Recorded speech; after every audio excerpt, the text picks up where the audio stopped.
Bismillahirrahmanirrahim. Bismillahirrahmanirrahim. Bismillahilmu'afi. Bismillahilladzi la yadurru ma'asmihi syai'un fil ardi wala fis sama' wa huwas sami'ul alim. Alhamdulillah.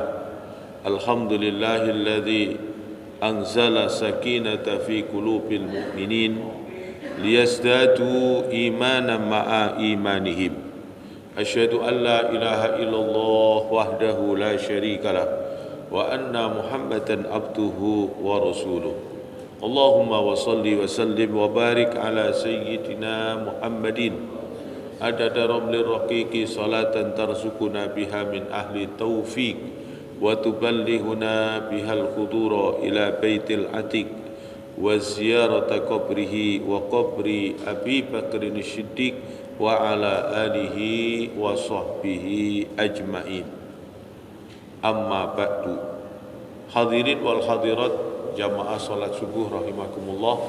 Alhamdulillah, dengan izin Allah subhanahu wa ta'ala, pagi hari ini kembali dipertemukan dalam keadaan sehat wal afiat, bisa bersama-sama menjalankan perintah Allah dan Rasul, yakni salat subuh berjamaah.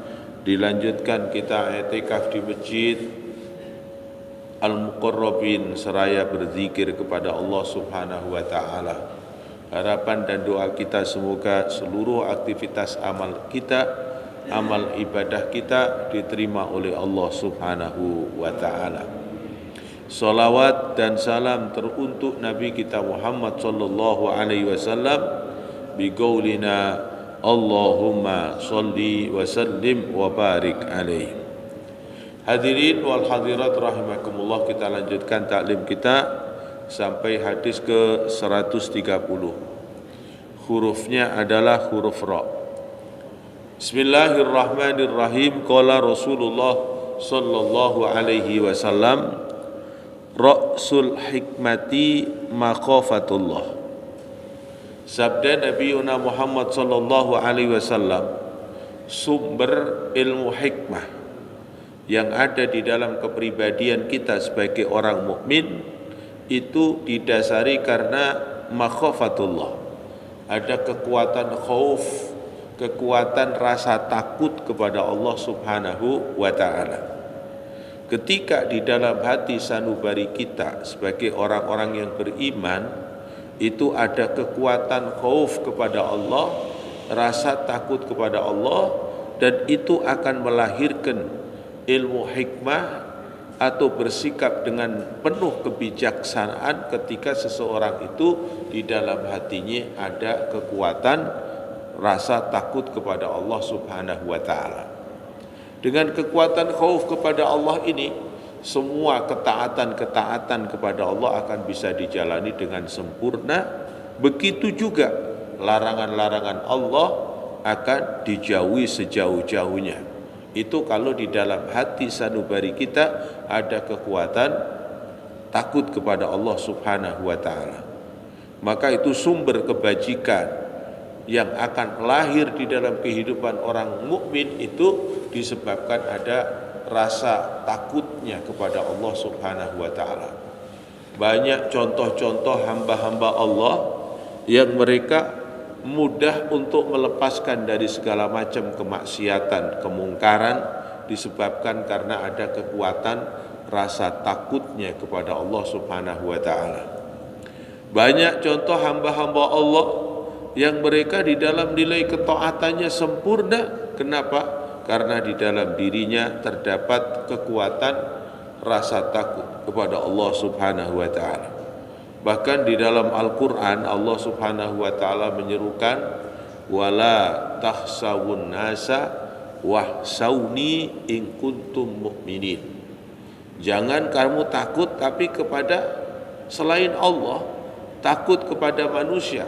Jangan kamu takut kepada manusia, tapi takutlah kepada Allah kalau memang diri kamu itu benar-benar orang yang beriman kepada Allah subhanahu wa ta'ala.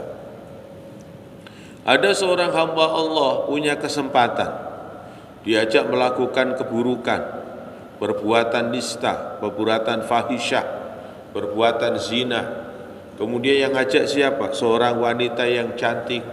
Kemudian wanita itu juga bergelimang harta.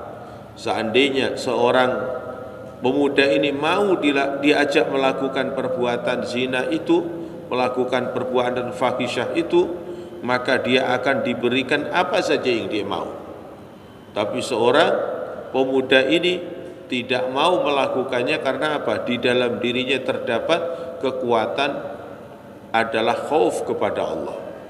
Maka ketika diajak untuk melakukan perbuatan fahisyah, dia menjawab, la, inni akhafullah. Tidak, aku karena takut kepada Allah. Ini kekuatan, rasa takut kepada Allah itu akan menjadikan sumber datangnya ilmu hikmah di dalam hati sanubari umat manusia. Akan lahir kekuatan kebaikan-kebaikan karena ada kekuatan khauf, dan akan ada kekuatan yang bisa menghindar dari segala macam perbuatan-perbuatan yang keji karena ada kekuatan khauf kepada Allah Subhanahu wa taala. Faqala Rasulullah sallallahu alaihi wasallam, ra'suddin al-wara'.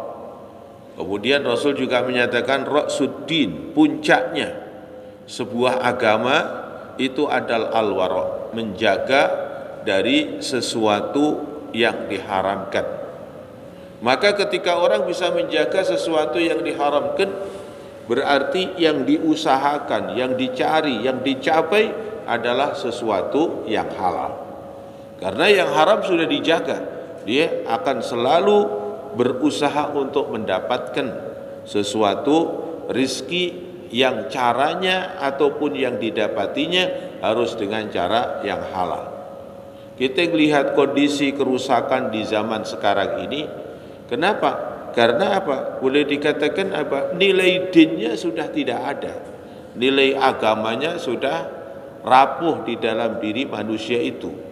Sehingga zahirnya seorang yang Islam, zahirnya berpenampilannya seorang yang Islam, tapi yang dilakukan mereka adalah sudah melampaui batas. Dari batasan-batasan agama semua sudah dilewati.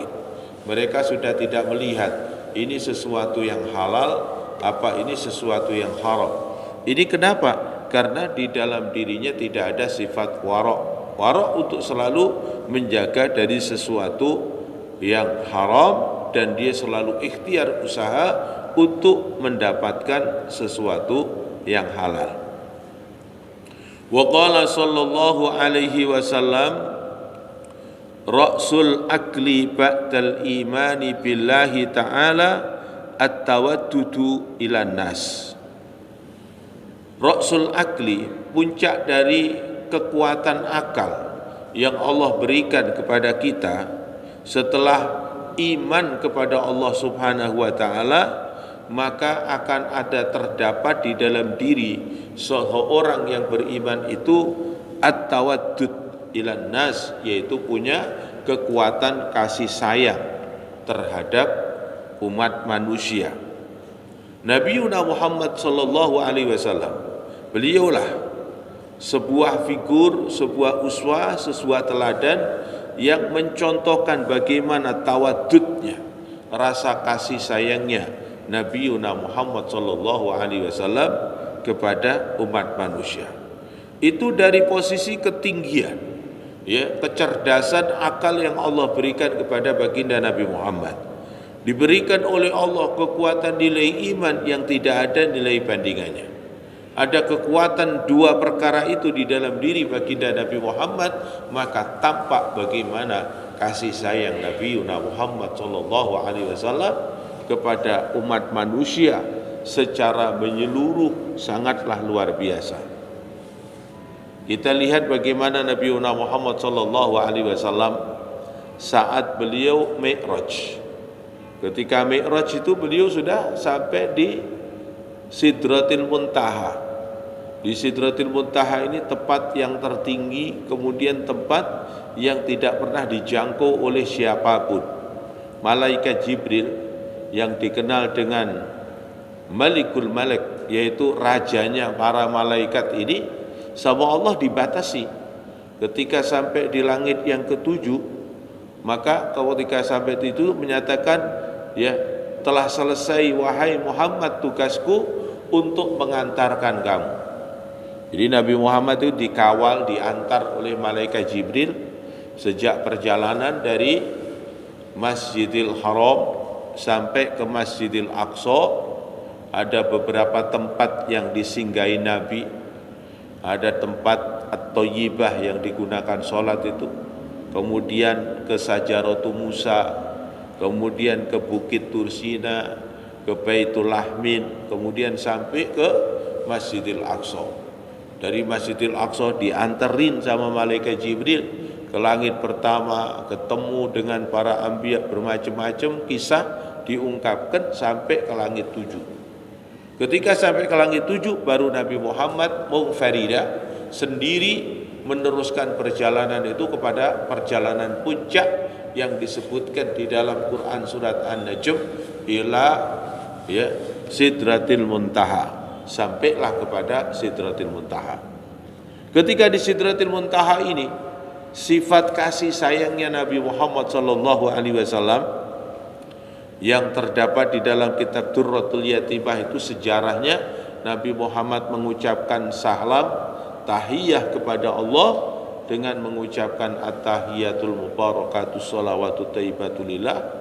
Kemudian dijawab oleh Allah dengan terjemahannya, assalamu alayka ayyuhan nabi wa rahmatullah wa barakatuh. Di saat itu Bapak, renungan yang sangat mendalam bagi Nabi Muhammad. Allah memberikan satu kemuliaan, jawaban itu hanya untuk para nabi. Assalamu alayka, alayka berarti dhamirnya kepada Nabi Muhammad. Keselamatan untukmu, ayyuhan nabi, wahai nabi-nabi, wa rahmatullah wa barakatuhu, keberkahan Allah dan rahmatnya Allah. Kalau dipahami dengan kontekstualnya, Allah hanya menyebut yang bakal selamat ya Nabi Muhammad dan nabi-nabi semuanya. Rahmatnya Allah, berkahnya Allah itu hanya untuk mereka. Di saat itulah kasih sayangnya Nabi terungkap, rahmatan lil alaminnya Nabi terungkap. Maka saat itu bukan Nabi langsung menerima, tapi justru Nabi meminta sesuatu, yaitu dengan mengucapkan assalamu alaina wa ala ibadillahis sholihin. Kalau yang selamat hanya Nabi Muhammad dan para nabi, maka beliau assalamu alaina. Assalamu alaina ini adalah doa yang diminta Nabi, ya Allah berikanlah keselamatan kepada kami. Kaminya siapa? Minal anbiya wal mursalin. Semua dimintakan oleh Nabi. Jadi Nabi gak sendirian, yang diminta adalah menyeluruh minal anbiya. Kemudian diatofkan lagi permintaannya, disambungkan lagi wa ala ibadillahis sholihin. Dan aku minta kepadamu ya Allah, yang selamat jangan hanya para anbiya wal mursalin, golongan kami saja, wa ala ibadillahis sholihin, dan untuk hamba-hamba yang soleh. Ini kalau sudah masuk hamba-hamba yang soleh siapa saja? Kulluhum minan nas, semua dari manusia, wa kulluhum min ummatil anbiya, dan semuanya dari umat para anbiya. Dipastikan umat Nabi Adam yang awal itu juga ada yang soleh, maka masuk di situ. Umat Nabi Nuh juga ada yang soleh, yang ikut dalam bahtera Nabi Nuh itu kan orang-orang soleh. Kemudian umat Nabi Musa, dalam catatan sejarah itu ada rombongan yang sangat besar sekali. Kemudian dikatakan oleh malaikat bahwa itu adalah rombongan Nabi Musa atau Nabi Musa ma'a ummatuh, yaitu Nabi Musa dengan umatnya. Nanti akan ketemu lagi dengan rombongan yang lebih besar lagi, wa hadza nabiyuna Muhammad wa ummatu nabiyuna Muhammad sallallahu alaihi wasallam. Itu terungkap bagaimana kasih sayangnya Nabi Muhammad sallallahu alaihi wasallam. Dalam perjalanan dakwahnya Nabi Muhammad sallallahu alaihi wasallam, ketika di Taif, gimana Nabi Muhammad sallallahu alaihi wasallam disambut dengan penganiayaan, disambut dengan lemparan batu, disambut dengan caci maki oleh mereka orang-orang Taif, sampai dinyatakan malaikat pun turun pengen bantuin Nabi ataupun akan menghukum mereka yang melakukan kezaliman, kejahatan kepada Nabi Muhammad sallallahu alaihi wasallam. Gunung-gunung berbicara dengan Nabi, bebatuan berbicara dengan Nabi untuk membantu Nabi Muhammad untuk menghancurkan mereka. Mereka yang tidak terima ketika Nabi Muhammad dianiaya, tapi Nabi Muhammad SAW tetap mengatakan, enggak, saya tetap akan mendoakan mereka, tetap akan mengajak mereka. Mau dihancurin enggak boleh sama Nabi Muhammad. Itu tawadud, rasa cinta kasih yang dimiliki oleh Nabi di atas kekuatan akal yang sempurna, didasari dengan kekuatan iman yang sempurna. Rasa kasih sayang yang begitu hebatnya, luar biasa, sehingga yang keluar dari lisan mulia Nabi, Allahumma hdi qaumi fa innahum la ya'lamun. Ya Allah, tunjukkan kaumku itu, karena mereka melakukan itu semua karena tidak mengetahuinya. Kemudian ada juga yang memberikan satu penjelasan, ya Muhammad Rasul, dia kan telah menolak kepadamu, ya, terang-terangan mereka menolak kepadamu. Nabi Muhammad masih punya rasa kasih sayang dan punya harapan yang besar. Kalau toh dia, generasi tua ini, menolak dengan ajakan dakwahku, tidak mau menerima ad-dinul Islam, belum mau beriman kepada Allah, saya masih punya harapan pasti dia punya anak nantinya. Kalau toh bapaknya, ibunya belum, saya harapkan nanti anaknya. Kalau nanti anaknya belum juga, nanti bisa cucunya, cicitnya, dan begitu seterusnya. Itu kasih sayang Nabi, seperti itu besarnya yang kita tidak bisa untuk mencapai kedudukan yang dimiliki oleh Nabi dalam ungkapan kasih sayang itu. Maka apa yang diharapkan Nabi, semua dikabulkan oleh Allah, diwujudkan oleh Allah. Abu Jahal yang nolak terang-terangan kepada Nabi Muhammad, bahkan ada wacana-wacana besar, fayuqtaluhu, kepingin membunuh Nabi Muhammad. Pada akhirnya Allah benar kabulkan doanya Nabi. Putranya Abu Jahal sendiri yang bernama Ikrimah ikut kepada Nabi Muhammad SAW.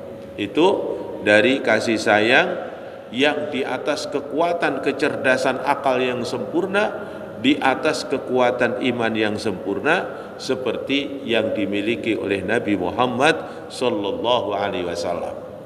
Dan kita harus bisa punya kekuatan ini didasari dengan kekuatan yang disebutkan oleh Nabi tadi, yaitu kekuatan iman dan kecerdasan akal kita ini yang akan bisa melahirkan kekuatan kasih sayang yang sempurna terhadap umat manusia. Di hadis yang lain Rasul menyatakan, irhamu man fil ardi yarhamkum man fis sama.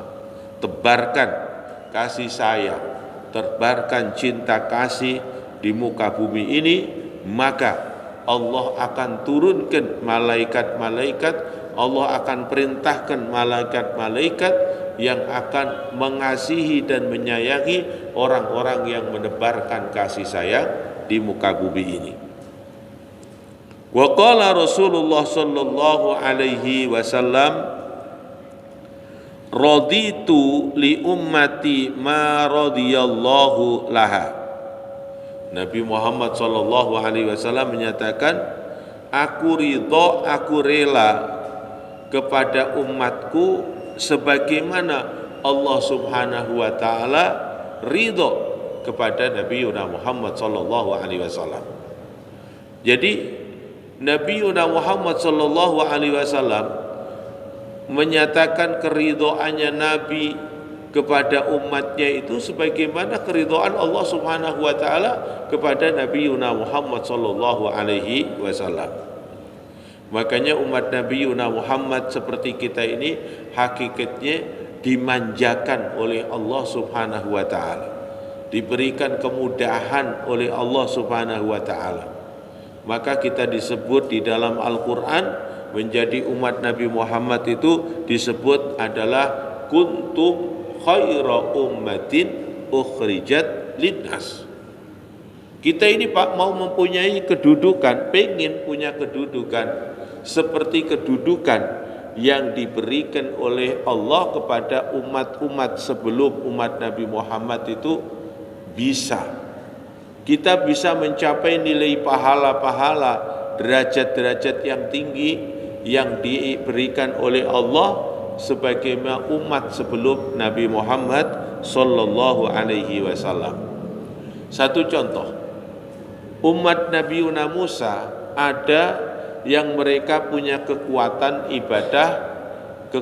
ibadahnya sampai disebutkan 1000 bulan. 1000 bulan atau 83 tahun mereka ibadah siang dan malam, puasa tidak berhenti, qiyamul lail tidak berhenti, sampai dinyatakan la ya'sunallah walau tarfata ain, seolah-olah mereka itu tidak pernah maksiat walaupun sekedipan mata. Untuk umat Nabi Muhammad fasilitas ini diberikan juga di saat awakhirul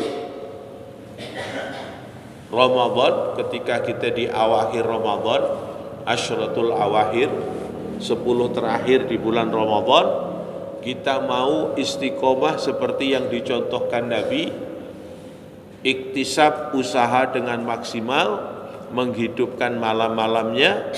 Di saat kita dalam sekejap itu melakukan ibadah, entah ibadah itu dengan sholat, entah ibadah itu dengan baca Quran, entah ibadah itu dengan zikir dan tadabbur, ataupun kita i'tikaf di masjid, bersamaan itu turunlah malam Lailatul Qadar, maka nilai ibadah umat Nabi Muhammad itu lebih baik daripada mereka yang telah melaksanakan ibadah siang dan malam 83 tahun.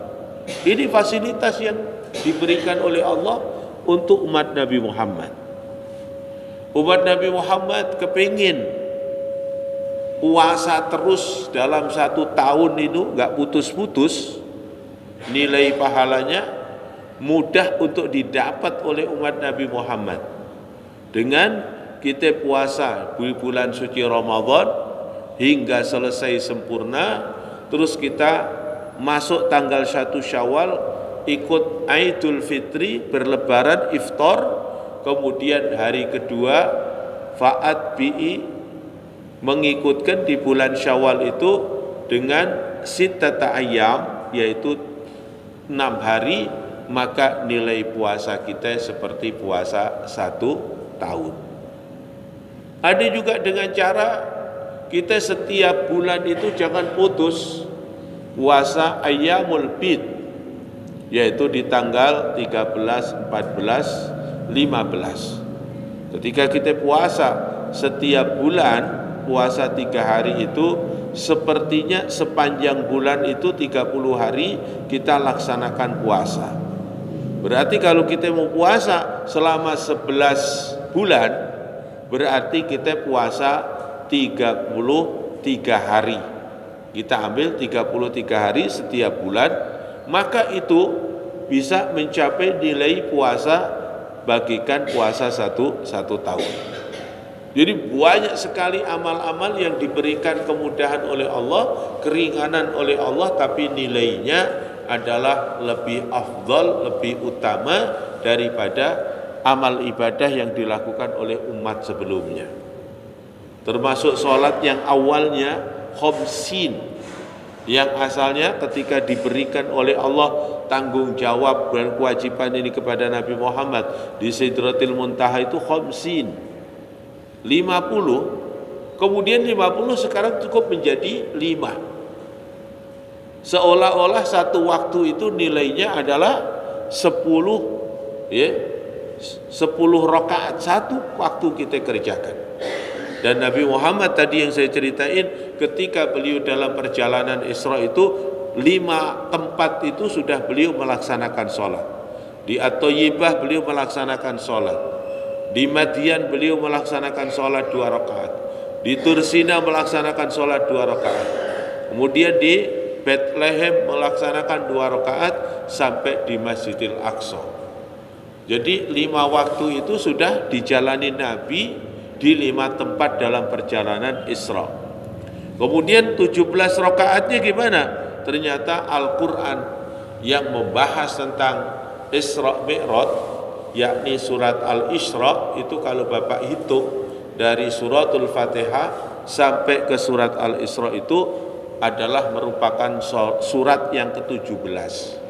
Jadi kisah 17, kisah 5 waktu itu sebelum ditentukan itu sudah dijalanin oleh Nabi dengan isyarah 5 tempat. Dengan isyarahnya juga suratnya yang menceritakan adalah di dalam surah yang ke-17. Wa qala an-nabi sallallahu alaihi wasallam riyadul jannati al-masajid, menggambarkan untuk kita umat Nabi Muhammad, masjid ini adalah digambarkan oleh Nabi seperti gambaran taman dari taman surga. Maka dalam hadis yang lain disebutkan oleh Nabi Muhammad, idza marartum ila riyadil jannati farta'u, kalau kalian lewat kemudian bertemu dengan taman surga, maka hendaknya kau singgah di tempat itu, mampir di tempat itu. Kemudian sahabat bertanya, qalu ya Rasulullah, wa ma riyadul jannah, apa yang kau maksudkan riyadul jannah? Nabi menjawab adalah halaqat dzikri atau majlisuz dzikri atau majlisut ta'lim. Kemudian kebanyakan majelis zikir di mana tempatnya? Fil masajid. Kemudian orang tafakkur berzikir di mana? Di masjid. Zaman dulu Nabi Muhammad sallallahu alaihi wasallam memulainya dari masjid, ya. Bahkan di masjid, dekat Masjid Kuba itu ada masjid yang masih kondisi tutupnya itu Pak dari daun-daun kurma, kemudian pinggir-pinggirnya itu masih daun kurma, bahkan ada mata air yang sampai sekarang ini masih mengalir dengan deras. Itu dulu awalnya cikal bakalnya ketika Nabi Muhammad hijrah ke kota Madinah, di masjid yang dibangun itu dulu. Maka masjid itu masih terjaga sampai sekarang ini. Kalau kita melaksanakan ibadah umrah biasanya kita kunjung di masjid itu. Nah, ini adalah masjid itu yang Rasulullah SAW dulu bangun, dijadikan sentral kegiatan ibadah ya di masjid, kajian ya di masjid, memberikan penjabaran tentang Al-Quran, hadis, dan bahkan Nabi Muhammad bermusyawarah tentang strategi perang dan bermasalah segala macam dibicarakan di situ adalah fil masjid. Maka Nabi Muhammad menyebutkan masjid ini adalah sebutannya adalah riyadul jannah. Jadi karena kita ada di masjid ini adalah sama dengan kita duduk di riyadul jannah. Maka Nabi menyuruh kita untuk selalu duduk di tempat itu. Dan juga Nabi memberikan satu sanjungan khusus tentang masjid yang menyatakan adalah ahabbul bilad ilallahi masajiduha wa abghadul bilad ilallahi aswaquha. Tempat yang paling dicinta oleh Allah di muka bumi ini adalah masjidnya, dan tempat yang paling dibenci oleh Allah di muka bumi ini adalah aswaquha, pasarnya. Semoga Allah memberkahi pada kita semua, diberikan kekuatan untuk bisa mengamalkan apa yang kita pelajari dari hadis-hadis Nabi dan juga dari firman-firman Allah yang selalu kita bahas, kita terangkan, kita jelaskan, kita fahami, dan itu akan menjadikan ilmu yang bermanfaat untuk kita, menjadikan perbekalan di dalam kehidupan dunia ini menuju kepada kehidupan kita di akhirat bahagia. Amin. Bismillahirrahmanirrahim. Alhamdulillahirabbil alamin. Hamdan yuafi ni'amahu wa yukafi'u mazidah. Rabbana lakal hamdu kama yanbaghi li jalali wajhika wa 'azimi sultanih. Allahumma shalli ala sayidina Muhammadin wa ala ali sayidina Muhammad. Al-Fatih lima ughliq wal khatimi lima sabaq. nasiril haq bil haq wal hadi ila siratikal mustaqim wa ala alihi wa sahbihi haqqa qadrihi wa miqdaril azim. Allahumma ighfir lana wal muslimin warhamna wal muslimin wa afina wal muslimin wahfadna wal muslimin wa qina wa iyyahum min syarri masaibid dunya wad din. Allahumma aslihna wal muslimin wa aslih man fi salahi salahul islam wal muslimin wa la tuhlikna wa ahlik man fi halaki salahul islam wal muslimin. Allahumma ansuril islam wal muslimina fi Palestin. Allahumma ansuril islam wal muslimina fi Palestin. Allahumma ansuril islam wal muslimina fi Palestin. Allahumma ahlikil yahudiyya wan nasara kafirata wal musyrikin wa sairi a'da'ad-din. Allahumma barik lana fi Sya'ban wa ballighna Ramadan. Rabbana atina fid dunya hasanah bil akhirati hasanatan wa qina adzabannar. Sallallahu ala khairi khalqihi wa ala alihi washabihi ajmain. Alhamdulillahi rabbil alamin. Assalamu alaikum warahmatullahi wabarakatuh.